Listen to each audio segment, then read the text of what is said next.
नमस्कार दोस्तों, स्वागत है आप सभी का एक नई वीडियो में। इस वीडियो में मैं आपके साथ डिस्कस करूंगा कोऑपरेटिव सोसाइटी के बारे में।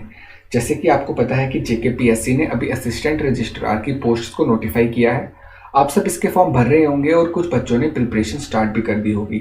तो मैं इस पोस्ट के कुछ इंपॉर्टेंट टॉपिक्स के ऊपर वीडियो बनाऊंगा और आपको समझाने की कोशिश करूंगा। उम्मीद है कि इस वीडियो से आपको मदद मिलेगी। तो चलिए शुरू करते हैं।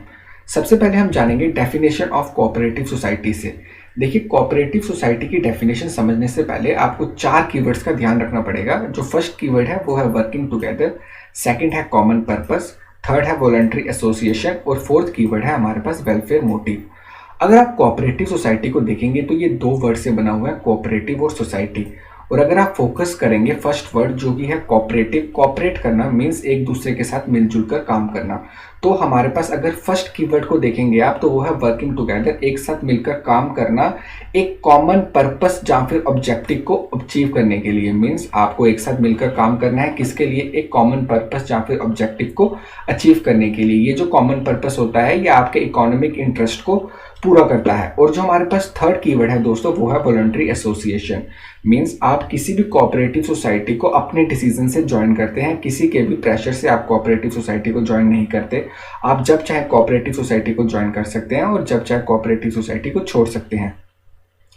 जो फोर्थ कीवर्ड है दोस्तों वो है welfare motive. Means cooperative society का काम होता है कि जो उसके मेंबर्स हैं उन्हीं के वेलफेयर के लिए वो काम करे। तो ये थी हमारे पास डेफिनेशन ऑफ कोऑपरेटिव सोसाइटी। तो अगर आप इन चारों कीवर्ड्स को जोड़ोगे तो डेफिनेशन बनेगी कोऑपरेटिव सोसाइटी की कि कोऑपरेटिव सोसाइटी एक ऐसी सोसाइटी होती है जिसके मेंबर एक दूसरे के साथ मिलकर काम करते हैं एक कॉमन पर्पस या फिर ऑब्जेक्टिव को अचीव करने के लिए। कोऑपरेटिव सोसाइटी में हमारे पास वॉलंटरी एसोसिएशन होती है। मीन्स जब चाहे कोई भी मेंबर कोऑपरेटिव सोसाइटी को छोड़ सकता है और या फिर ज्वाइन कर सकता है, और हमारे पास ये काम करते हैं एक दूसरे के वेलफेयर के लिए। तो दोस्तों ये थी डेफिनेशन ऑफ कोऑपरेटिव सोसाइटी।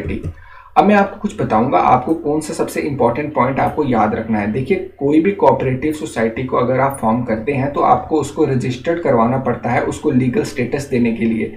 और आप कोऑपरेटिव सोसाइटी को रजिस्टर करवाते हैं कोऑपरेटिव सोसाइटीज एक्ट 1912 के अंडर। ये एक काफी इंपॉर्टेंट पॉइंट है। आपको एमसीक्यू टाइप क्वेश्चन आ सकता है कि और आपको पूछ सकते हैं कि कोऑपरेटिव सोसाइटी को आप किस एक्ट के अंदर रजिस्टर्ड करते हैं। तो हमारे पास आंसर हो जाएगा कोऑपरेटिव सोसाइटी एक्ट्स ऑफ 1912।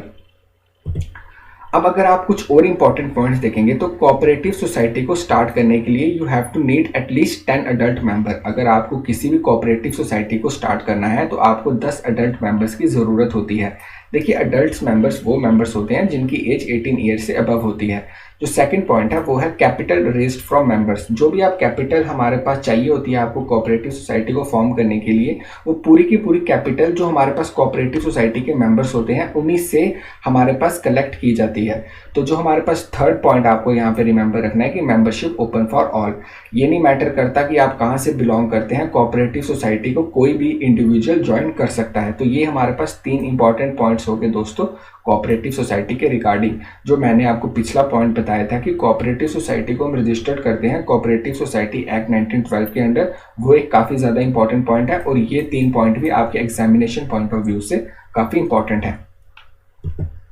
तो चलिए अब हम जान लेते हैं कुछ इंपॉर्टेंट फीचर्स कोऑपरेटिव सोसाइटी के।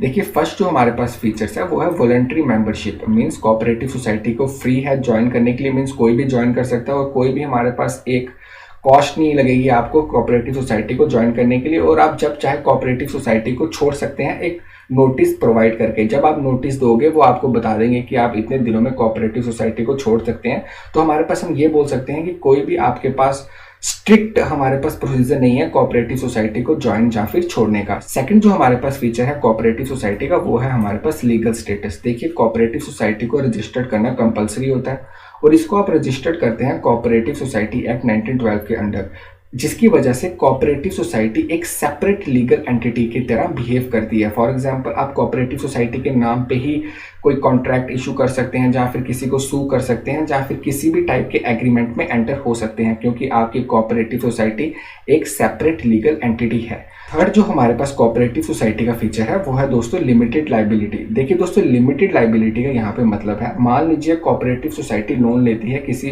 पर्टिकुलर वर्क को कंप्लीट करने के लिए और वो उस लोन को वापस नहीं दे पाती है, तो जो आपके ऊपर लाइबिलिटी एज अ मेंबर होगी वो उतनी ही होगी जितनी आपने कैपिटल रेस करते समय पैसे दिए होंगे। मींस आपकी जो हमारे पास लाइबिलिटी है वो इतनी ही है कि जितनी आपने डोनेट किए थे कैपिटल रेस करने के लिए। तो इसका मतलब हो गया दोस्तों कि कोऑपरेटिव सोसाइटी एक लिमिटेड लाइबिलिटी भी आपको प्रोवाइड करती है। जो आपको फोर्थ पॉइंट हमारे पास या फिर फीचर कोऑपरेटिव सोसाइटी का याद रखना वो है कि सारे के सारे जो डिसीजन होते हैं कोऑपरेटिव सोसाइटी में वो एक बॉडी लेती है जिसका नाम होता है इलेक्टेड मैनेजिंग कमेटी। देखिए ये जो हमारे पास मेंबर होते हैं इस बॉडी के वो हमारे पास कोऑपरेटिव सोसाइटी के मेंबर से ही इलेक्ट किए जाते हैं और एक डेमोक्रेटिक प्रोसेस के थ्रू इलेक्ट किए जाते हैं। मीन्स सबको अधिकार होता है वोटिंग का। मीन्स कोऑपरेटिव सोसाइटी में सब लोग वोट कर सकते हैं कि उन्होंने किस किस मेंबर को सिलेक्ट करना है as a member of elected managing committee जो कोऑपरेटिव सोसाइटी में डिसीजन लेती है। जो फिफ्थ हमारे पास फीचर्स है कोऑपरेटिव सोसाइटी का वो है सर्विस मोटिव। देखिए कोऑपरेटिव सोसाइटी का मोटिव हमारे पास होता है कि वो एक दूसरे को मदद करें। मीन जो कोऑपरेटिव सोसाइटी के मेंबर हैं उनके लिए उन्हीं के वेलफेयर के लिए काम करें और एक दूसरे की मदद करें। तो दोस्तों ये हमारे पास इंपॉर्टेंट 5 फीचर्स है कोऑपरेटिव सोसाइटी के। तो सबसे पहले हमने कोऑपरेटिव सोसाइटी की डेफिनेशन जानी, फिर हमने इंपॉर्टेंट पॉइंट्स जाने जो आपको याद रखने हैं कोऑपरेटिव सोसाइटी के रिगार्डिंग।